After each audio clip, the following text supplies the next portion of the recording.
Tai Chi self-defense training is quite a misunderstood topic for most people, I believe. So in this video, we'll try and look at some of the key parts of the training, the actual training itself, some of the historical background to traditional Tai Chi fighting training or self-defense training, as well as some of the classical theory that's used in the art. Unfortunately, because of this misunderstanding about how the real sort of classical fighting Tai Chi training was done, there's a lot of people operating nowadays in the Tai Chi space that are promoting a very unrealistic type of training and building up expectations that are just not realistic.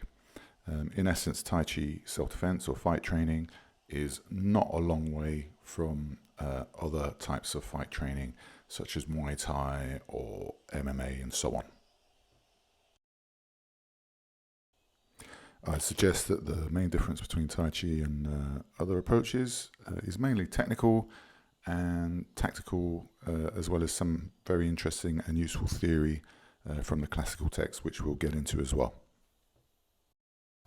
So the apparent main objective of Tai Chi self-defense proposed by the developers of the art was that because of a lot of existing martial arts of the day, a bit like if you look around now, they often sort of create situations or training methods where the stronger person wins.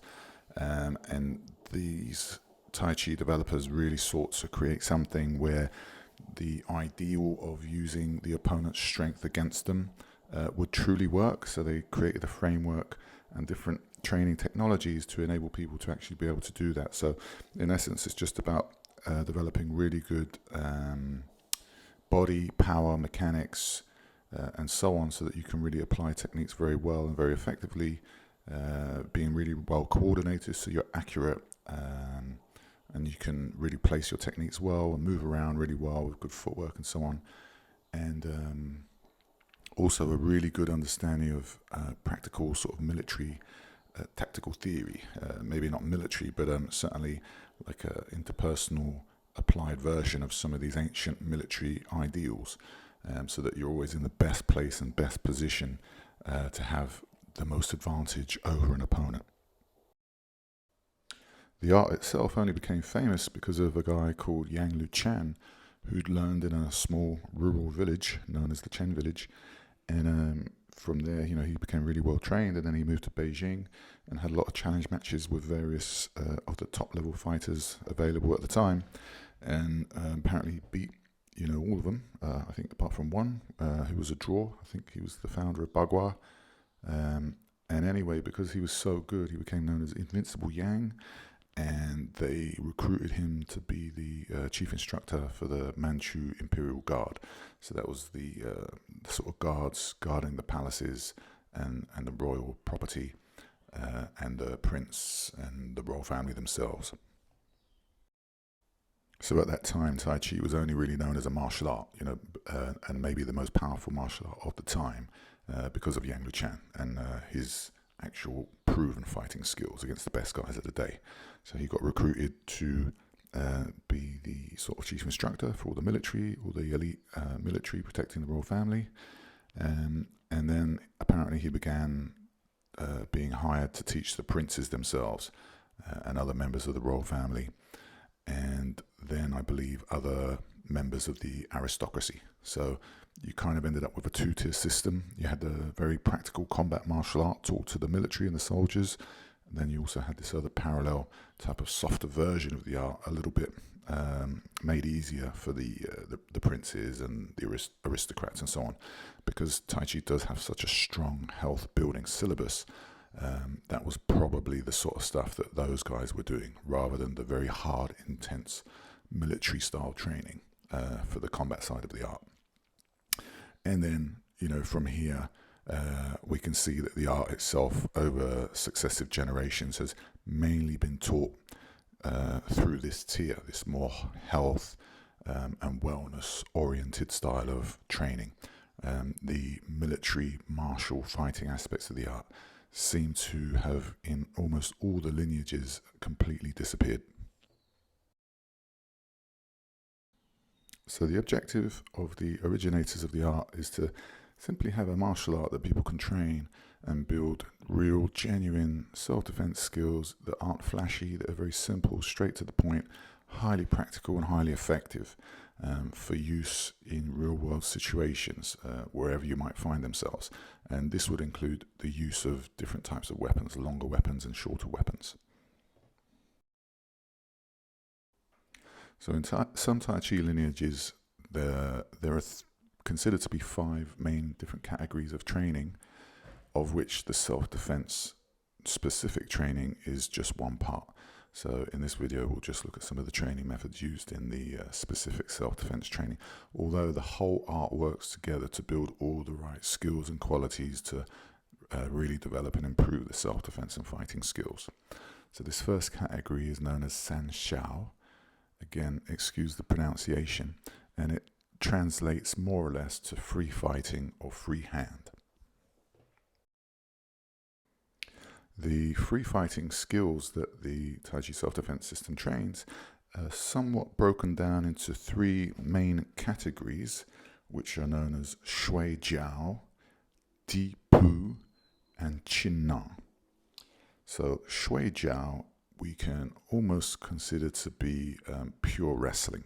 So shui, I believe, means to throw someone to the ground, whilst jiao means to do it mutually. So you can be contesting throws mutually together, but jiao can also mean the bones in the leg. So it can also imply the use of sweeping and leg trips and so on. So shui jiao is basically categories of techniques designed to throw an opponent or a training partner to the ground. So in Tai Chi, we've got a lot of different wrestling techniques, from upper body throws, lower body leg catches, grabs, throws against kicks, throws against punches, and they're often trained against incoming punches. So a lot of slipping, level changing, so that you can immediately counter an opponent. So it's a lot different to sort of a collegiate wrestling approach, because most of it is trained against incoming attacks, so that you very fluidly apply the counter wrestling technique. And again, just to re-emphasize, there's a lot of leg throws and so on for incoming kicks. So incoming kicks, incoming punches, and so on.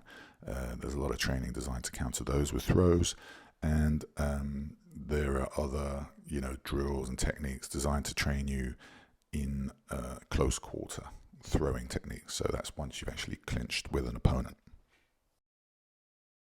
So the second category, di pu, again, forgive the pronunciation, refers to techniques that are designed to make someone fall by striking them. So different types of strikes designed to drop the opponent immediately, or techniques designed to make the opponent fall in a good position for us to then hit them. So di means to fall and pu means to strike. So it's all about throwing people down to strike them, or striking them to throw them down through the actual impact of the strike. Generally speaking, in Tai Chi, we evade oncoming strikes using good footwork, distance and timing, and then counter immediately with the most power we can generate to the most devastating point on the opponent's anatomy, and this in general can make them fall. Otherwise, we would divert the strike, evade the strike, and then apply some type of leverage-based technique to make them fall in exactly the right place, where we can follow up with a highly effective finishing strike. So the third category of Tai Chi self-defense techniques is qin na, which means to seize and to hold. So often the seizing aspect of this category of techniques is applied to the joints, the large joints and the small joints of the body, which are actually nerve centers as well. So by applying force to these areas through leverage and good body mechanics and so on, we can actually easily control and manipulate an opponent. So the seizing aspect usually applied to the joints, but can also be applied to the hair. So we're pulling the hair, the genitals, also the skin, muscles, sinews, and also clothes. So the seizing isn't just to the joints, but to basically any part of the body. So it's just skillful use of seizing and applying pressure. And then the holding aspect is the emphasis and use of sort of restraining techniques, control positions, and so on, so that through leverage and good body positioning, we can easily restrain people where an escalation of violence is definitely uncalled for. So the training process is a pretty straightforward, step-by-step affair, where we will learn one technique or drill, and through repetition, practice it slowly, getting the key details of the technique to be understood by the student. So, distance, timing, angles, the leverage of the technique, the placement of the actual strike or the throw or whatever, as well as the storage of power. All these things have to be slowly learned and understood. And then as we learn them, we can practice them more and more quickly. So the format in Tai Chi is normally that your partner would throw a given punch or kick or grappling attack, and you would practice using the appropriate evasion, footwork, or diversion to neutralize their attack, and then very continuously and immediately apply the effective counter-attacking element of the technique. So the techniques in general always follow the format: one yin, one yang, one defense, neutralization, or evasion, followed by one counter, immediately done. Now, this phase of the training is essentially a kind of a programming exercise. You're programming into your nervous system, your sensory system, how to read an opponent's attack, how to make the right distance, find the right angle, build all these sort of body skills, build the timing, build the coordination. So it's basically programming all these responses, the listening of the opponent and then the responding of your body to that. And it's a step-by-step process that has to be done quite carefully, very systematically, and program that in through thousands and thousands of repetitions. So for each exercise, you do need thousands and thousands of repetitions to build up that deep muscle memory, so that you don't need to think about anything. Things just respond very naturally because you practice them so much. It's a completely natural response. If you don't put in enough repetition, you will never build up this completely natural response to the given stimulus. So it's almost going to become like just catching a ball. It's that deeply embedded into your nervous system. So each technique is practiced, on perhaps the left side first, many repetitions, the right side, many repetitions, and then you can start to build up the speed and the power. So your attacker can start to attack you with full speed, full force attacks, using shouting sometimes, angry faces and so on, just to desensitize you to aggression. And then through this type of practice or drilling, with each technique, you start to build up real skill to the point where for each technique, you can use it against full power, full speed, full aggression attacks in a nice, calm, comfortable, safe and effective way. So in Tai Chi, once a partner has sort of, once you're familiar with a technique one side and then the other side, so you can defend against both sides of attacks, it's really important to, at that stage, start to get your partner to throw you attacks that could be on the left side, could be on the right side. So there's a small element of spontaneity in the mix, and this forces your brain to get better at detecting what an attacker or a opponent is going to be doing. So we're introducing a little bit of spontaneity. So introducing what in Tai Chi is called listening skill. So that's reading of the game, reading of the situation, which apparently, according to some neuroscience guys, these days is a sort of right hemisphere operation. So we're really not trying to act on the situation. We're just trying to get really good at reading the situation, reading what's coming from an opponent or an attacker, and then we can train the relevant response. So in the beginning, it's better to concentrate, do a lot of this type of training with one technique at a time. for 10, 15, 20 minutes per drill, and then move on.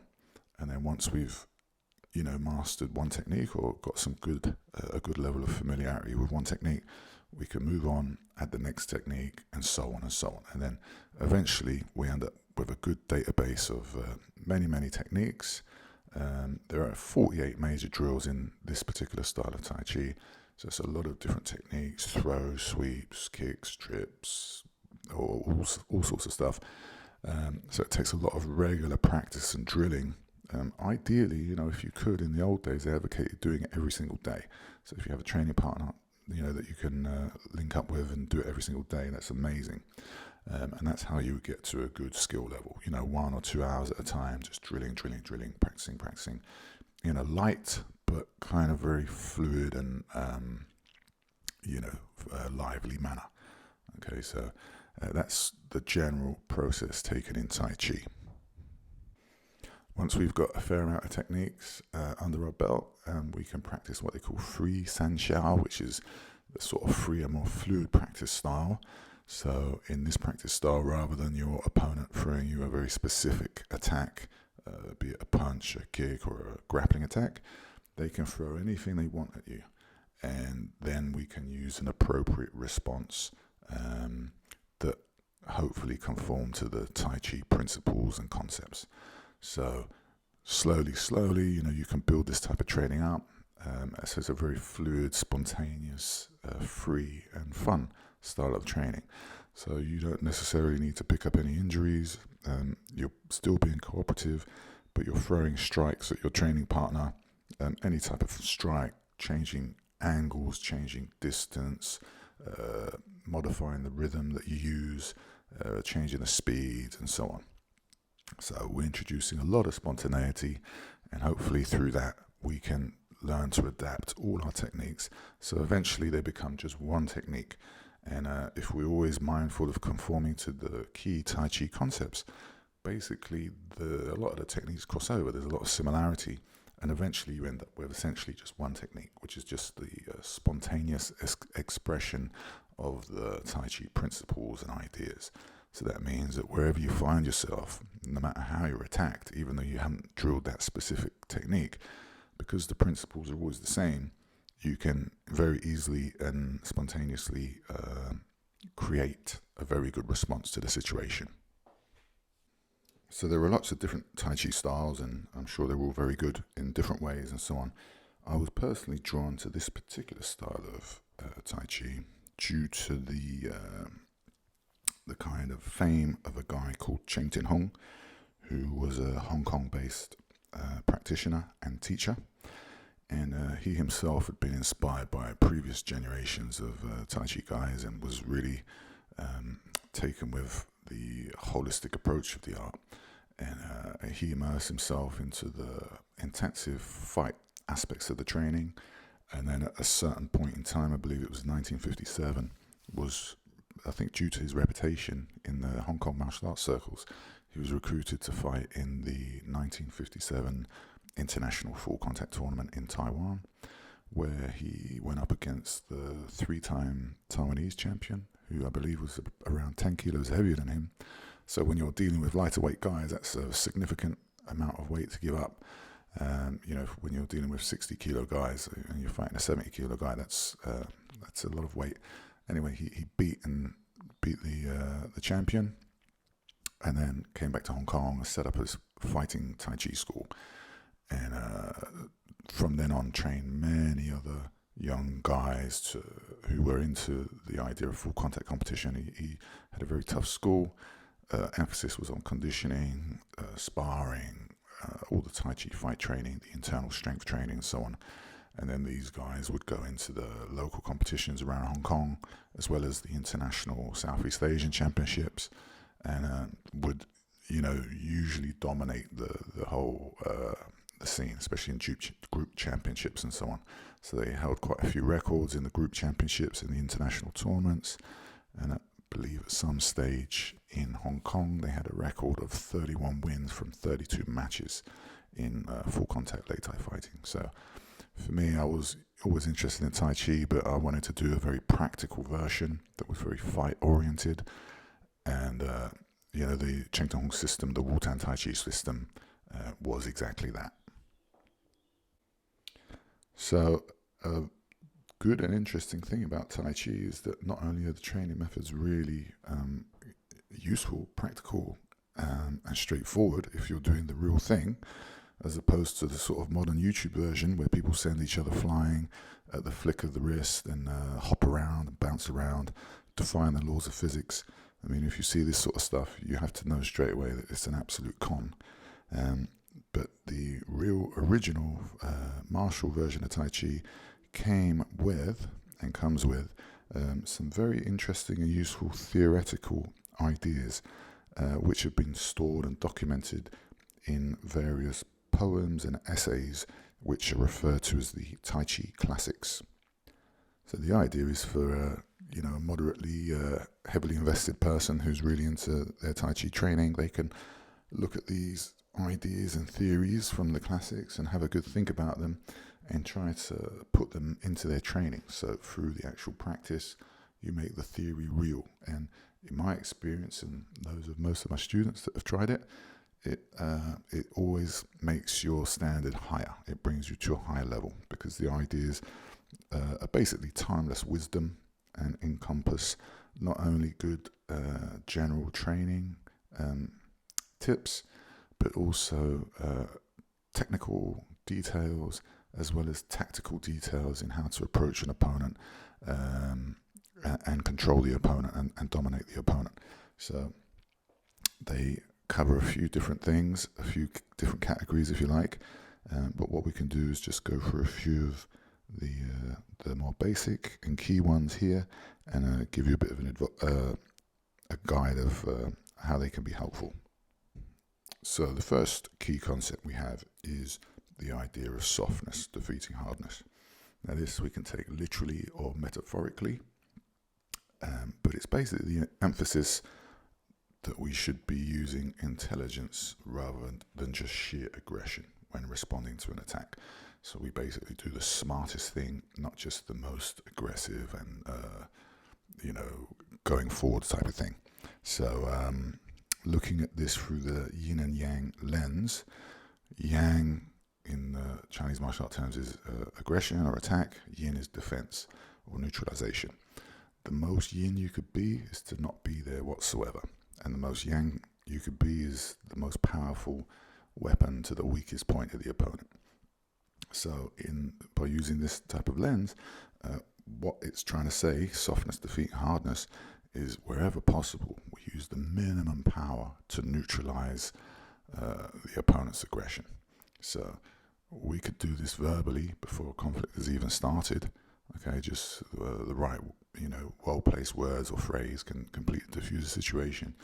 But when a practical situation has actually started, then we can use skillful footwork, body evasion, or defensive techniques, neutralizing techniques, to apply very soft force or even no force, which is the most yin, to completely neutralize an oncoming punch, kick, or whatever it is. So that's yin defeating yang, and then immediately, in a very continuous manner, we then change very fluidly from very soft to extremely hard. And this will be represented by the most powerful strike we can apply from that position to the weakest target available at that position. So it's softness defeating hardness. So the next major concept is that of stillness defeating motion. So the idea with stillness defeating motion is that rather than just randomly attack an opponent, which could be countered or not the smartest thing to do because it could leave us vulnerable, what we do instead is kind of wait. So that's the stillness. So that's a very attentive, predatory style of waiting, kind of like an animal in the wild. A predatory animal would wait in a very still manner, watching for their prey. And from there, we can very quickly, with a good amount of training, observe the weakest parts of the opponent, their body positioning, their guard, their rhythm, their movement style, and so on.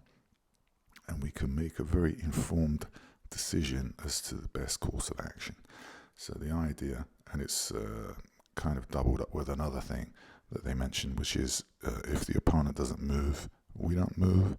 But as soon as they show even the slightest intention to move, we arrive. So that's uber predatory. We're watching very carefully with a very calm manner, but very predatory at the same time. And just wait till they expose either through movement or some other thing. As soon as they've exposed the vulnerability, then we immediately attack that vulnerability. So that's the idea of stillness defeating motion. So it's basically to avoid exposing our weak points and trying to draw out the weak points from the opponent. Okay, another one that's slightly linked to that is the advice given to carefully pay attention to the shifts and turns of empty and full. So this, I believe, originally is termed yin and yang. So it's basically every joint, every weight shift, every type of movement has a certain yin and yang quality to it. So that's in both ourselves and also in a potential opponent or attacker.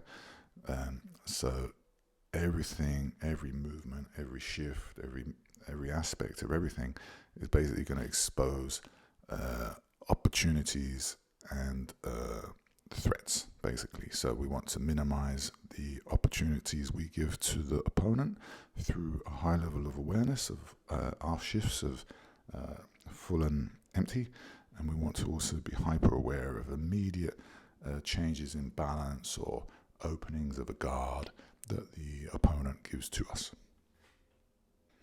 So the next piece of advice they give us is that each and every movement has design and purpose, but it won't come without consciously spending time and effort. So this is a simple reminder that inside the forms, which acts as a database of all the fighting movements, there's an incredibly wide syllabus of movements, potential techniques for attack and defense that we need to become consciously aware of, and through time and effort and constant practice we can actually become skilled with it. So it's just an emphasis on constant practice and applying your mind to learning what you're doing. And then following on from this point, they advise us to give full awareness to that which you want to learn. Go through the gate and seek guidance. The teaching must be word of mouth. Exert yourself ceaselessly and study the method on your own. So again, this is further reinforcement of the idea that it's all down to you. How good you get is going to be down to how well you study the art. No one can do it for you. You have to do the training. You have to do the thinking. You have to do the work. But also, you do need to find a really good guide. So the teacher, a good, knowledgeable, skillful teacher, can help drastically shorten the process. Okay, the next bit of advice is do not allow there to be imperfections anywhere. Do not allow there to be high and low anywhere. Do not allow there to be intermittencies anywhere.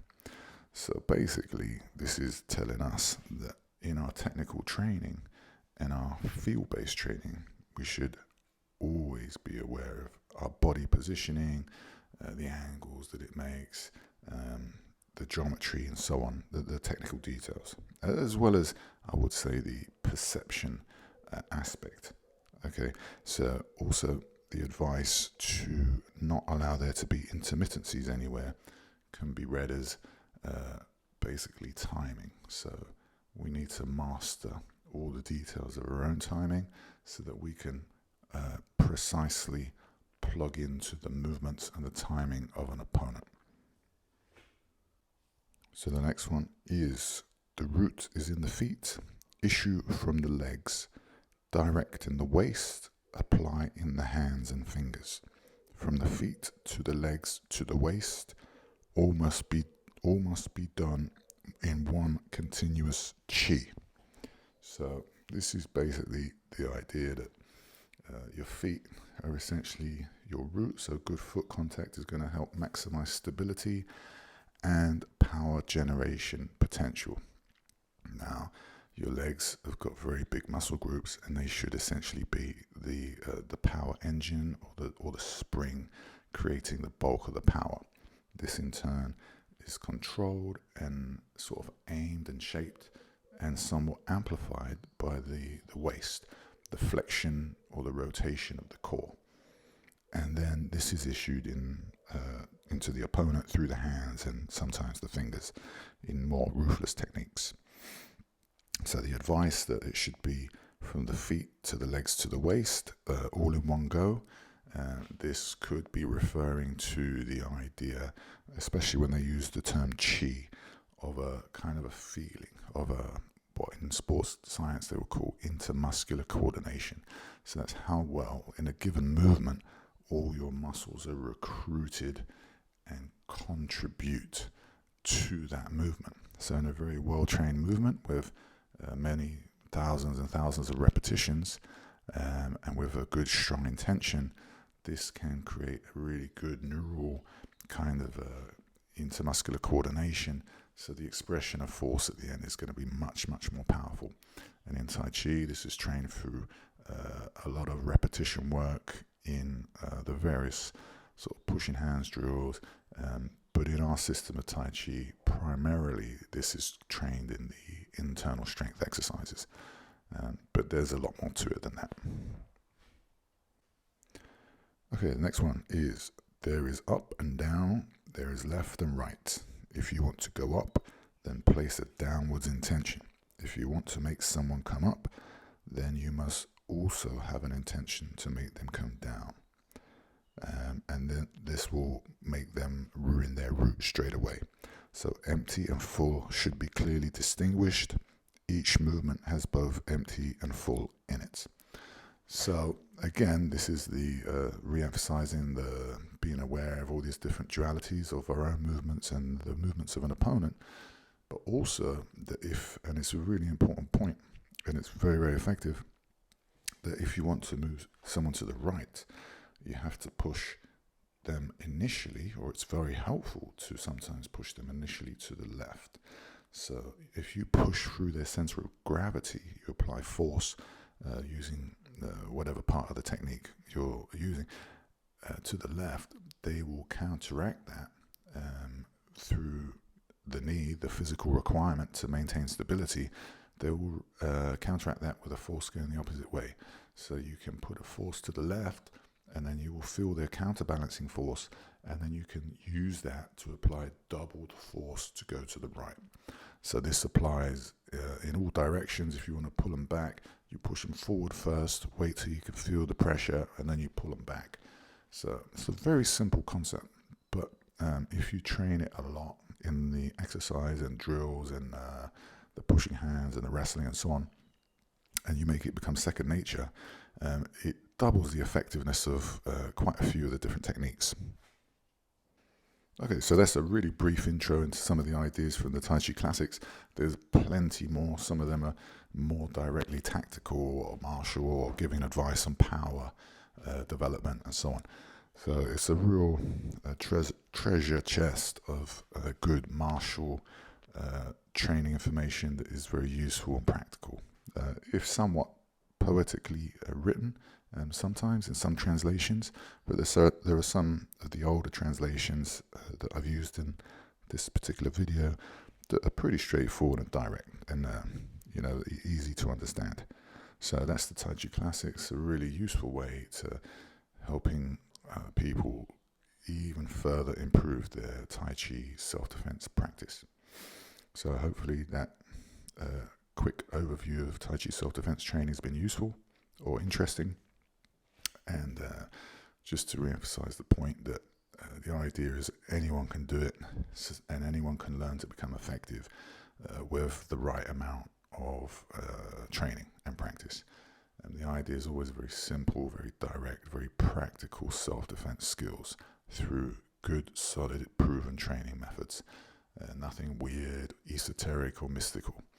The other elements of the Tai Chi art, or this particular version of it, are all designed to help further develop your movement skill, your power generation, your body sensitivity and awareness, opponent sensitivity, tactile sensitivity, and so on. So everything is designed to work together to produce, one really well-rounded martial arts practitioner. So that's it. Thank you for watching.